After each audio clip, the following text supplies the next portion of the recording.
Es artesanal. En Alemán seleccionamos la miel de los mejores apicultores. Es salud. Déjate cuidar por los beneficios de nuestra miel. Es natural. De flor de romero, azahar, eucalipto, lavanda y muchos más. Hace 5 generaciones que Alemán te ofrece todo un universo de sensaciones para los 5 sentidos. Alemán.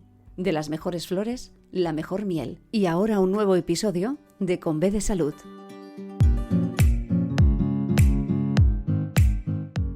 Hola, bienvenida al podcast Con B de Salud. Sí, con B, porque la salud de la mujer se escribe con B de bienestar. Bienestar físico, bienestar emocional y bienestar social. En nuestro espacio vas a encontrar conversaciones con expertos y expertas de la salud y el bienestar para ayudarte a sentir mejor. Somos la doctora Nuria Roure y Mariví Chacón. Nuria es psicóloga y especialista en alteraciones del sueño, y yo soy periodista, y entre las dos presentamos Con B de Salud. Después de esta pequeña parada de vacaciones que lo necesitábamos, tanto Nuria como yo, porque ya sabéis que esto del podcast es por amor, lo hacemos por pasión, pero esas pasiones que necesitan a veces una pausa para poder vaciarse y volver a llenar de ilusión nuestra cestita de Con B de Salud. Este es nuestro reencuentro, nuestra vuelta al cole después de las vacaciones de Semana Santa. ¿Todo bien, Nuria? ¿Todo correcto? Pues sí, muy bien, Mariví. De verdad que tienes razón, que muchas veces hace falta parar un poquito, poner el motor en modo frenada y desconectar, porque así después cuando vuelves, ya vuelves con más energía, con más ganas, y además el podcast que tenemos hoy es para mudarnos, como diríamos. Sí, sería como el Día de la Palma, ¿sabes? Cuando éramos pequeñas, exacto, que el Día de Ramos, el Domingo de Ramos, era cuando estrenábamos la ropa de la primavera. Bueno, pues hoy exacto, igual, hoy tendremos que vestirnos de gala para dar la bienvenida al doctor David de Lorenzo, porque él es especialista en nutrigenómica y genómica personal. David de Lorenzo, me lo pones muy complicado para presentarte, ¿cómo estás? Hola, ¿qué tal? ¿Cómo estás? Encantado de estar aquí. Gracias por la invitación para participar en este estupendo podcast que tenéis. Pero nosotros sí que estamos contentas, sobre todo porque en el primer momento que te invitamos no lo dudaste, nos dijiste que sí. Y esto para nosotras nos sigue sorprendiendo. Bueno, no, a mí siempre me gusta. A ver, creo que la parte de los que trabajamos en ciencia o en temas relacionados incluso con la salud, cosas que pueden afectar a la población en general, siempre tenemos un poco de deber, ¿no? De comunicar nuestro conocimiento, de transmitir o compartir nuestro conocimiento con el resto de las personas, ¿no? Y por eso yo siempre estoy encantado de participar en charlas, conferencias, podcasts, cualquier cosa de divulgación. Lástima que no tengo mucho tiempo para hacerlo, pero yo la verdad es que me hubiera gustado ser un divulgador científico, pero ya te digo, al final... Aún estás a tiempo, ¿eh? Pero sí, oye, David, que aún estás a tiempo, no tienes la toalla. Bueno, hay mucha gente que lo hace muy bien y además ahora ya con las redes sociales ya es como un nuevo campo de juego y es difícil. Implica, ¿no? Ya no es solo saber comunicar, sino también hay que aprender nuevas tecnologías y hay un montón de cosas. Y ya te digo, hay mucha gente ya que son auténticos maestros y maestros en el área de la divulgación científica. Tú llevas muchísimos años dedicándote a todos los temas de ciencia y genética, pero en estos últimos 20 años ha habido como muchos avances. ¿Qué es lo que ha cambiado de cuando empezaste a ahora? Pues la verdad es que yo llevo bastante tiempo lo tenía muy claro. Desde que empecé la carrera tenía claro que quería dedicarme a la genética y por eso lo he seguido prácticamente desde primero de carrera. Y he estado trabajando, colaborando con departamentos. Me acuerdo los primeros, pensaba que iba directamente después de la carrera, iba a acabar en el paro, porque la genética prácticamente en aquella época eran 4 cosas las que se hacían. Y básicamente, sobre todo dedicado al mundo clínico, ¿no? Diagnóstico de 2, 3 enfermedades. Estamos hablando del año 95, 96, 97. Mucho antes de que aparecieron las nuevas técnicas de secuenciación. Y básicamente eso ha sido lo que más ha cambiado, las nuevas técnicas de leer el genoma humano. Se conoce, bueno, el tema de la transmisión de los caracteres hereditarios, se conocía las normas, desde aquellas famosas normas que supongo la mayor parte de las personas conocen, las reglas de Mendel, ¿no?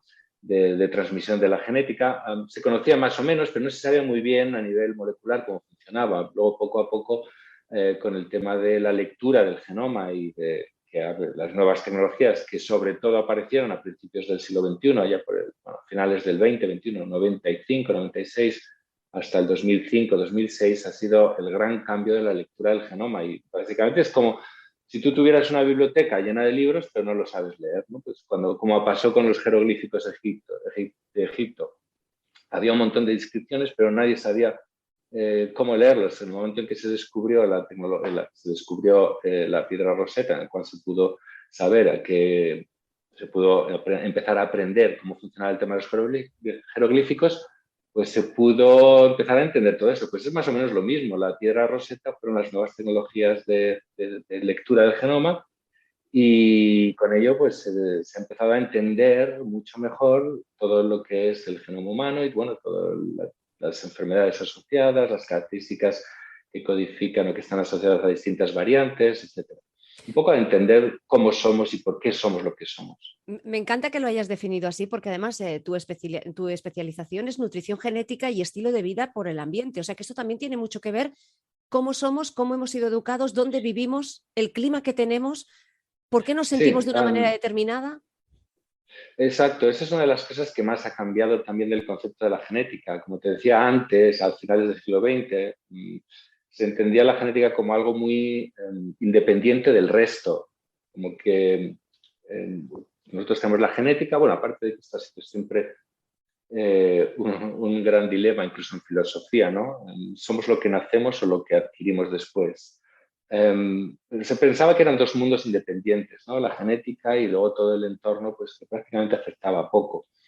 Pero poco a poco, con el descubrimiento y los estudios y la investigación que se ha hecho en temas de genética y cómo el ambiente influye, se ha visto que realmente la genética no es un ente aislado. La genética se desarrolla a través de la interacción con el ambiente, a través de lo que comemos, a través de las enfermedades que padecemos, a través incluso de las experiencias emocionales, ¿no?, que vivimos. También pueden, en cierta manera, pueden incluso afectar a nuestro desarrollo genético, a la información genética. No afectar a la información genética, sino a la forma en que usamos nuestra información genética. O sea que sí, es una interacción, es un juego entre el ambiente y la genética, y al final es importante conocer no solo la genética para entendernos, sino también el entorno en que esa genética se desarrolla.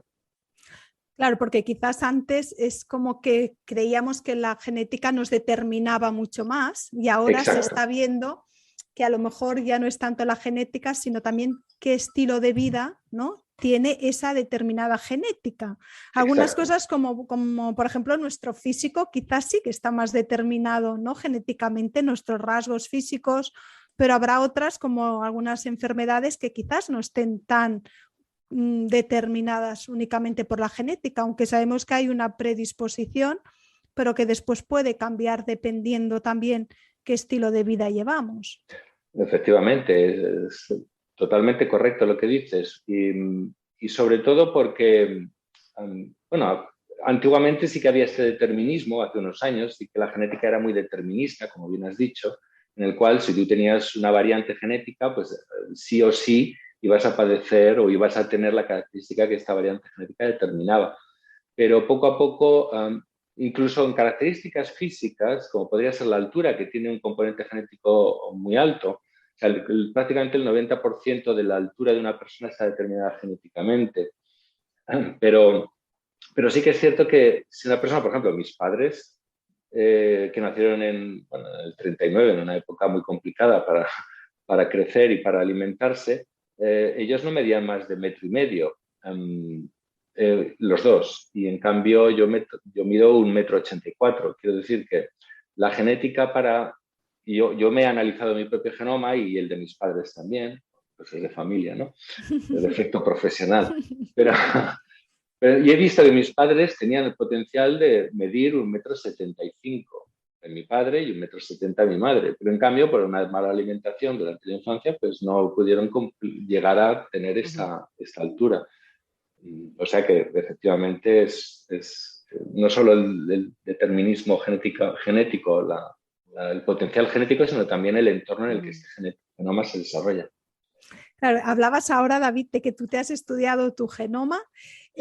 ¿Esto qué repercute? Es decir, ¿cualquier persona puede estudiarse su genoma? ¿Lo podemos estudiar? ¿Y qué conocimiento nos aporta?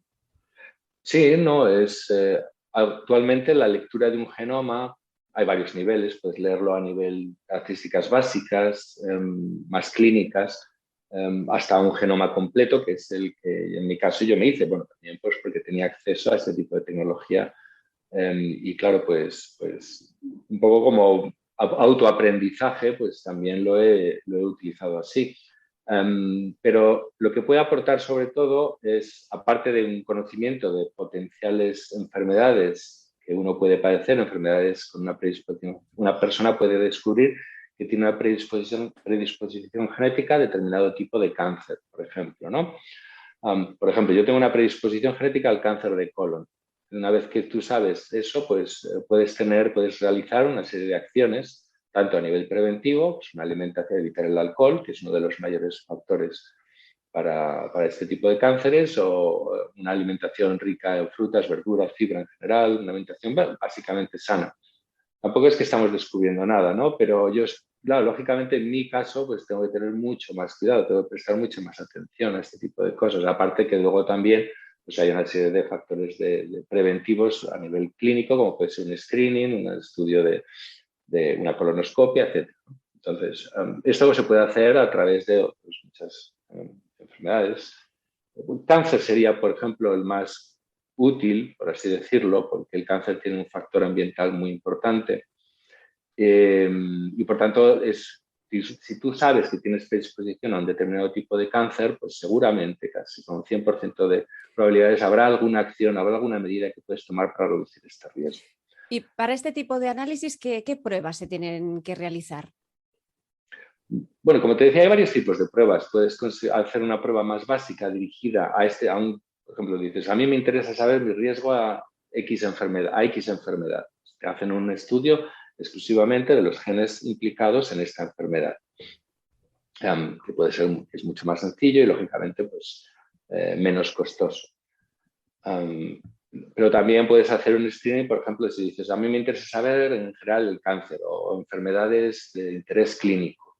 Es un panel, un estudio de algunos genes, un estudio de un mayor número de genes que cubran todas estas enfermedades.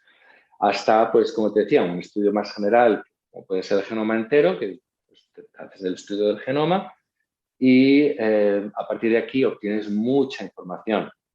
Tienes, increíble la cantidad de información que se puede obtener sobre todos los temas a nivel de salud, por supuesto, a nivel de salud, de los temas importantes, pero hay otros temas pues como más de características físicas, ¿no? Del pelo.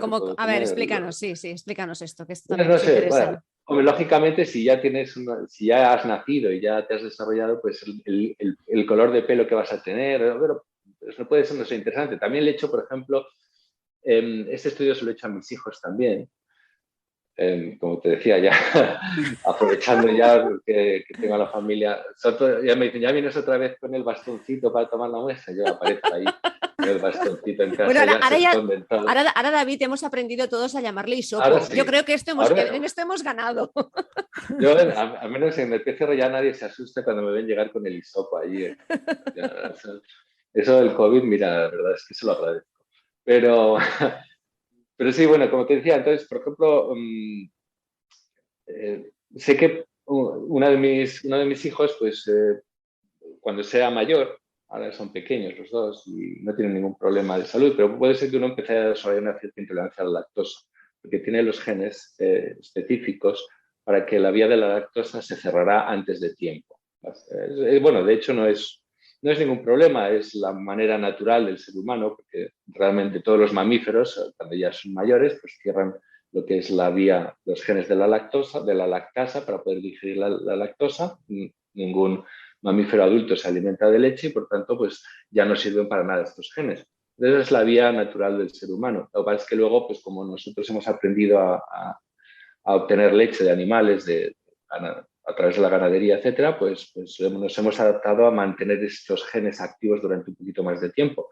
Pero hay un cierto porcentaje de la población que todavía pues, mantienen esta versión ancestral y esto pues, es uno de mis hijos. Y como te decía, pues así yo ya sé que dentro de unos años, pues, cuando empiece es que me duele la barriga por las mañanas, no tomo la leche y pues ya sé que no tengo que preocuparme, simplemente pues que estos genes se están inactivando. Esto se puede aplicar no solo a esto, pues a otras características genéticas también. Entonces, al final tienes mucha información que normalmente estos servicios de genética que te hacen el estudio, pues ya te dan información, pero si no, pues no, si uno siempre puede acudir a algún especialista o a alguna persona que haga tipo de asesoramiento de genética o de genómica y entonces pues pregunté, me he hecho este estudio y quería saber un poquito más de mí. Pues ya está. Es fácil, realmente, hoy día. Una pausa y volvemos. Hoy quiero hablarte de las barritas energéticas con miel Resistencia, de Alemany. Son unas barritas energéticas con miel específicamente pensadas para deportistas, 100% naturales que aportan energía. Tienes 2 variedades donde elegir. Una de ellas está indicada para consumir durante el esfuerzo, con la aportación de hidratos de carbono procedentes de la miel y la avena, con la cafeína natural del guaraná. La otra está ideada para la recuperación del esfuerzo y combina el polen, la proteína de las abejas con la almendra, que favorece el efecto antiinflamatorio. Ambas tienen en común una composición nutricional equilibrada para los deportistas, ya que están elaboradas a base de avena, frutos secos, miel de romero, proteína del suero de la leche y cacao 100%. Si quieres conocer y adquirir las barritas energéticas u otro producto Alemany, visita alemany.com. Y ahora seguimos con el podcast con B de Salud.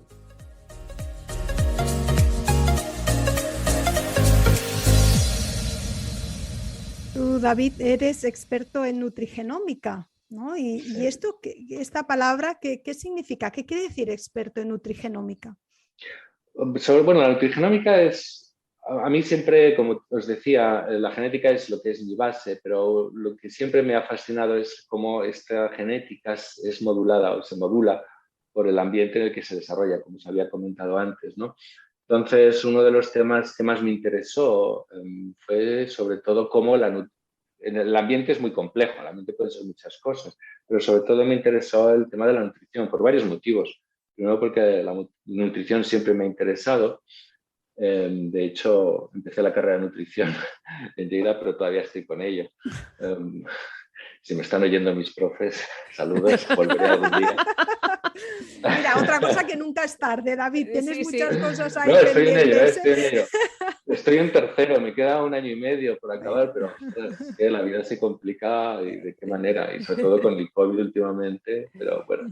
Algún día la acabaré. Entonces, la nutrición me ha interesado mucho y, claro, el tema de que me interesaba la nutrición combinado con mi conocimiento de genética, pues hizo que una de las cosas que más me interesaba es ver cómo la nutrición pues, afecta a la manera en que nuestra genética se expresa y cómo esto contribuye a que desarrollemos enfermedades. Que además también, teniendo en cuenta que hoy día la mayor parte de enfermedades tienen un componente en la alimentación que tiene están relacionados con la alimentación, tanto enfermedades, podemos imaginar las más típicas, ¿no? Enfermedades cardiovasculares, incluso el cáncer que habíamos hablado antes, también, pues, el ejemplo que os he puesto antes, la alimentación, en este caso, por ejemplo, el consumo, la ingesta de alcohol o de fibra, ¿no? Para el cáncer de colon, obviamente, pues también tiene un componente bastante importante. Y bueno, el hecho de que tenía una aplicación inmediata bastante evidente, pues hizo que durante los años que estuve como profesor en la Universidad de Lleida, en la Facultad de Medicina, pues me dedicara en temas de investigación a esta área. Y de ahí, bueno, pues de aquí ha venido todo mi interés y el convertirme, bueno, no sé si diría un experto, pero bueno, sí que al menos tengo más experiencia que mucha gente, por así decirlo. Y a nivel del mundo globalizado, cuando hablamos de esos superalimentos que muchas veces en algunos países funcionan y llegan a los nuestros y creemos que si aumentamos la ingesta vamos a estar mucho mejor, ¿esto es cierto, no es cierto? ¿Existen los superalimentos? ¿Cómo funciona? Porque claro, a nivel ambiental no sé si funciona igual si comemos el famoso aguacate o la chía en su sitio. Es que claro, el aguacate últimamente sale siempre, por eso se ríe Nuria. Yo creo que estamos buscando que nos patrocine el aguacates de Málaga, porque salen siempre. No sé eso cómo funciona a nivel de alimentación ambiental, cuando ya hablamos también de los productos que nos da la tierra y que quizá adquirimos un tipo de alimentación que no es la que nos toca por temporada o por el momento que estamos viviendo. Sí, a ver, yo creo que aquí hay varios niveles. Hay un nivel de mantenimiento básico, por así decirlo, en el cual no necesitas superalimentos. Es decir, si una persona quiere estar saludable o quiere reducir colesterol o reducir la presión arterial, el truco no está en superalimentos o en batidos. El truco está en simplemente comer bien, comer poco, pero comer una ingesta moderada de alimentos y sobre todo alimentos que sean saludables, alimentos naturales principalmente, pues lo que se ha comido toda la vida, ¿no? Las verduras, las legumbres, la fruta, etc.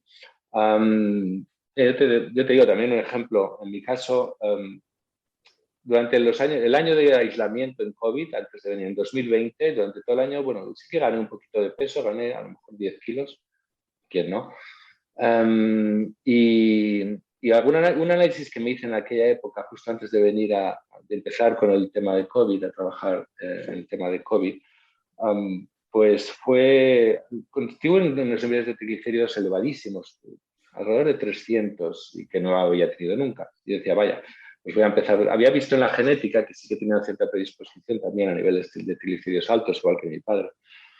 Y entonces estuve mirando a ver maneras, algún tipo a través de la genética, algún tipo de truco, de secreto, pero bueno, no había nada hay el omega 3, la ingesta de omega 3 puede ayudar, de cierta manera, a compensar el equilibrio de ácidos grasos, el metabolismo de ácidos grasos en el organismo.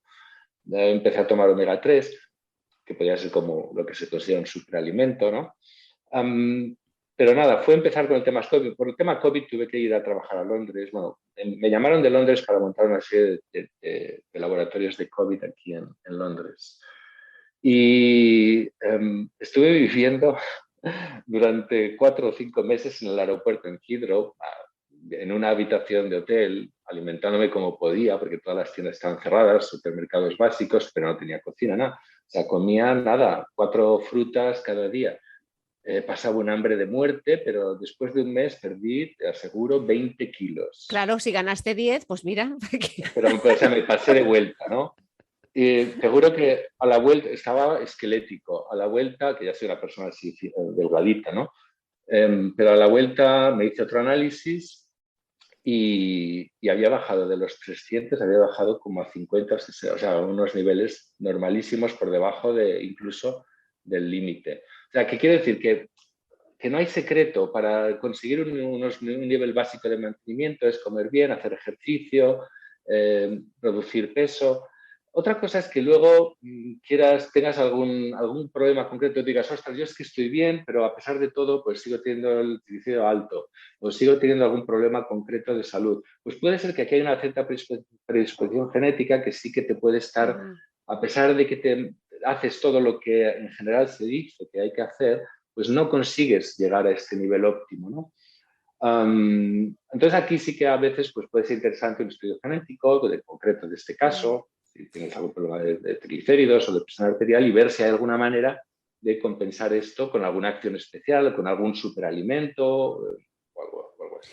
Nos estabas hablando de que con la pandemia te trasladaste a vivir a Londres para abrir una serie de laboratorios. ¿A qué os dedicáis y qué es lo que estáis trabajando y estudiando a la vez? Bueno, básicamente PCRs, lógicamente, sobre todo PCRs, temas de estudios no solo para personas que tenían que hacerse una PCR por temas de viaje, por temas laborales, etcétera, sino también a nivel de monitorización de los niveles de COVID en la sociedad inglesa, ¿no? Por ello, pues había que estar en contacto con lo que era el sistema de salud público en el Reino Unido, pues les íbamos pasando datos de los resultados, etcétera, ¿no? Y ahora, pues sobre todo, uno de los temas más interesantes de los que estamos trabajando, pues es un poco el tema de la monitorización del riesgo de patógenos en la población en general. Es decir, ahora el gobierno británico, sobre todo, lo que no quiere es que vuelva a pasar algo así. Bueno, supongo que nadie quiere que vuelva a pasar algo así. No es que no vuelva a pasar, porque seguramente volverá a pasar. Ha pasado y pasará siempre. Pandemias, epidemias pasan cada 2 o 3 años. Pero lo que supongo que tenemos que aprender, una de las cosas que tenemos que aprender es que si va a pasar de nuevo, pues al menos que no nos pille tan desprevenidos como nos pilló el anterior, ¿no? Entonces, bueno, pues creo que los gobiernos en este caso lo que quieren hacer es buscar un sistema que permita monitorizar los niveles de patógenos en la población y entonces a través de estudios genéticos, buscando simplemente DNA, RNA, material genético de virus en el entorno.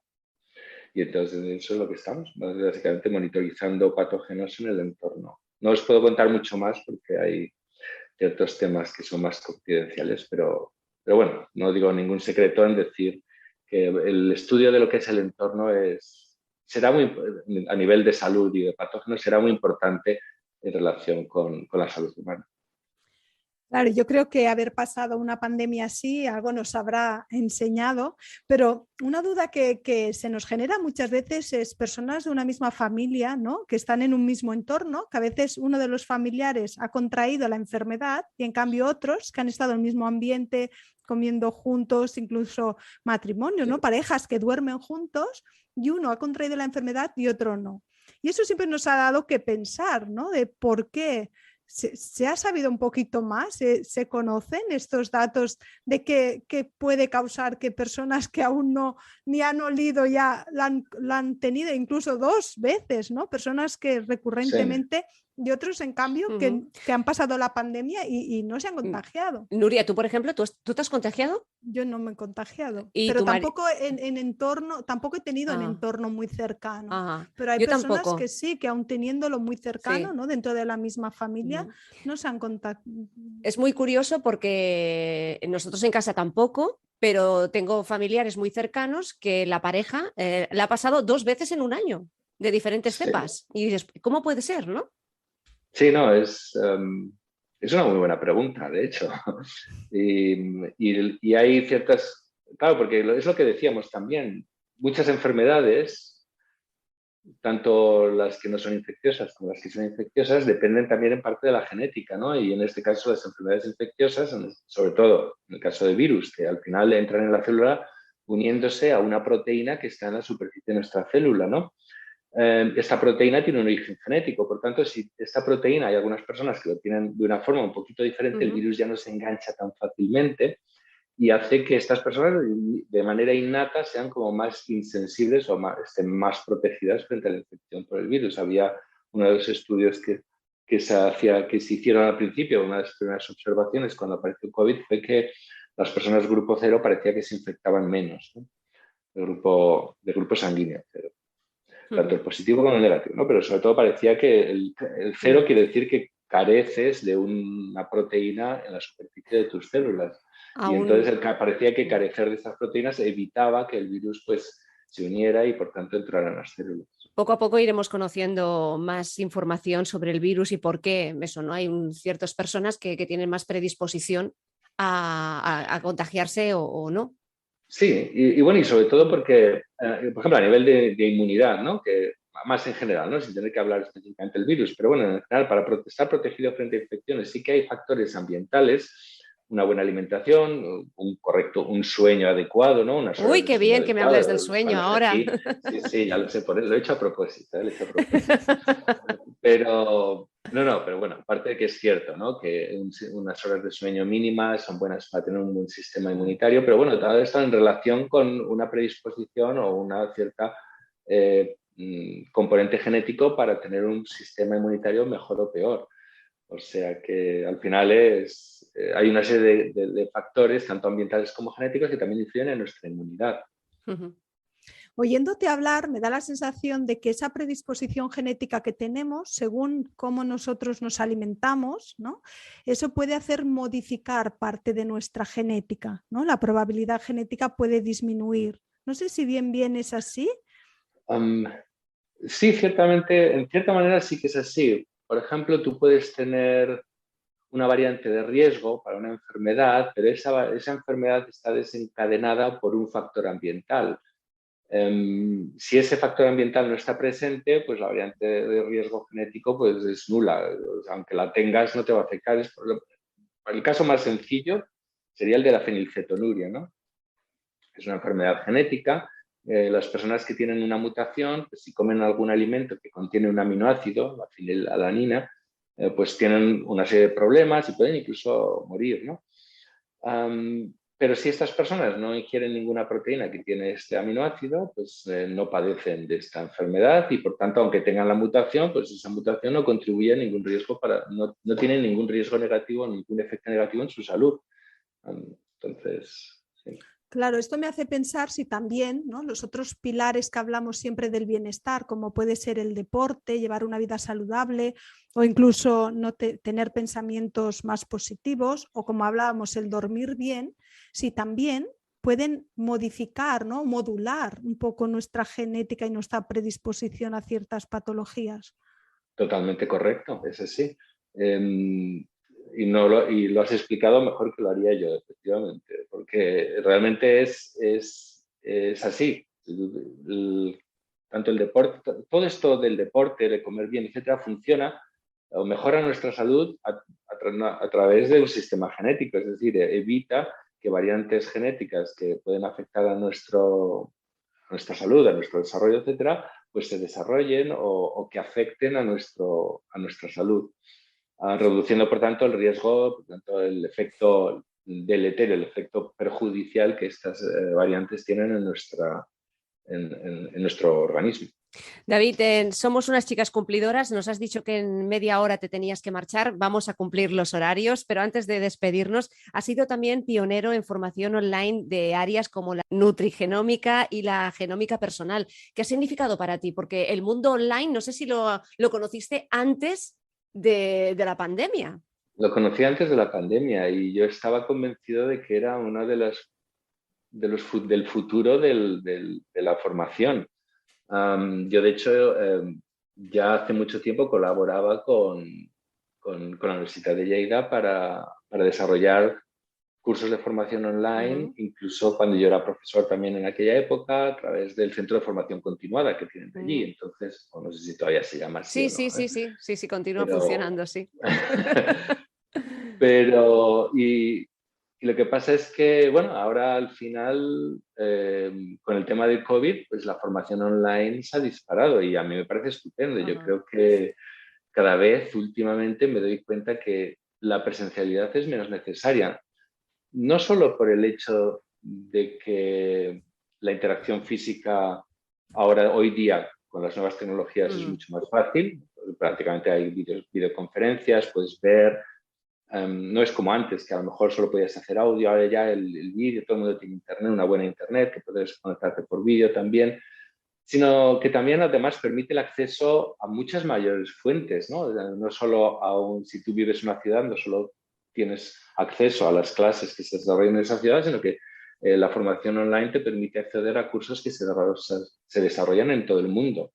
O sea que lástima que precisamente ahora que ha llegado el boom de la formación online he dejado de hacer formación online, pero bueno, mi idea después de cuando acabe todo esto es volver otra vez, cuando acabe el COVID, volver otra vez a montar cursos. Sí. David de Lorenzo, una pregunta que no se escapa a nadie cuando nos visitan en el podcast.